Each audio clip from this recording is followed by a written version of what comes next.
ನಮ್ಮ ಅಲಯನ್ಸು ಭಾಳ ಭದ್ರವಾಗಿದೆ.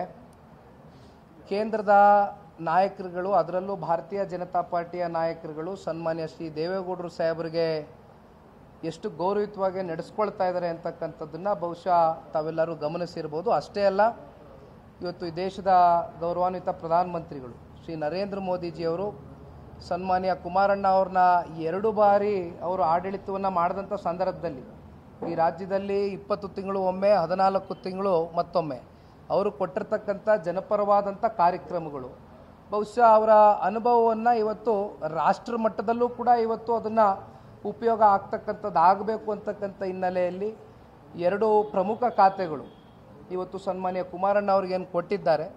ಬಹುಶಃ ಇವೆಲ್ಲವನ್ನು ಗಮನಿಸಿದಾಗ ಭಾಳ ಸ್ಪಷ್ಟ, ಇವತ್ತು ಯಾವುದೇ ಚುನಾವಣೆಗಳಿರ್ಬೋದು, 2 ಪಕ್ಷದ ನಾಯಕರುಗಳು ಚುನಾವಣೆ ಬಂದಂಥ ಸಂದರ್ಭದಲ್ಲಿ ಕೂತು ಚರ್ಚೆಯನ್ನು ಮಾಡಿ ಪಕ್ಷದ ಚೌಕಟ್ಟಿನಲ್ಲಿ ಒಟ್ಟಾರೆಯಾಗಿ 2 ಕಾರ್ಯಕರ್ತರುಗಳಿಗೆ ಎಲ್ಲೂ ಕೂಡ ಮನಸ್ಸಿಗೆ ಬೇಸರ ಆಗಬಾರ್ದು. ಯಾಕೆಂದರೆ ಕಳೆದ ಸಂಸತ್ ಚುನಾವಣೆಯಲ್ಲಿ ತಾವೆಲ್ಲ ಗಮನಿಸಿರ್ಬೋದು, 2 ಪಕ್ಷದ ಕಾರ್ಯಕರ್ತರು ಅತ್ಯಂತ ಆರೋಗ್ಯಕರವಾದಂಥ ಚುನಾವಣೆಯನ್ನು ಮಾಡಿರ್ತಕ್ಕಂಥದ್ದು ಬಹುಶಃ 19 ಸಂಸದರನ್ನ ಇವತ್ತು ಕರ್ನಾಟಕ ರಾಜ್ಯದಿಂದ ಆಯ್ಕೆ ಮಾಡಿರ್ತಕ್ಕಂಥ ಉದಾಹರಣೆ ನಮ್ಮ ಕಣ್ಮುಂದೆ ಇದೆ.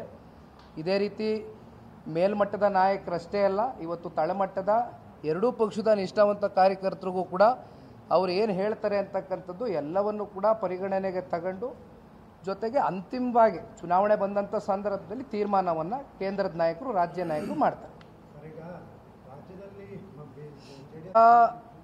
ಮೈತ್ರಿಯಲ್ಲಿ ಯಾವುದು ಲೋಪದೋಷಗಳಾಗಿಲ್ಲ ಅಂತಕ್ಕಂಥದ್ದು ನನ್ನ ಒಂದು ಅನಿಸಿಕೆ.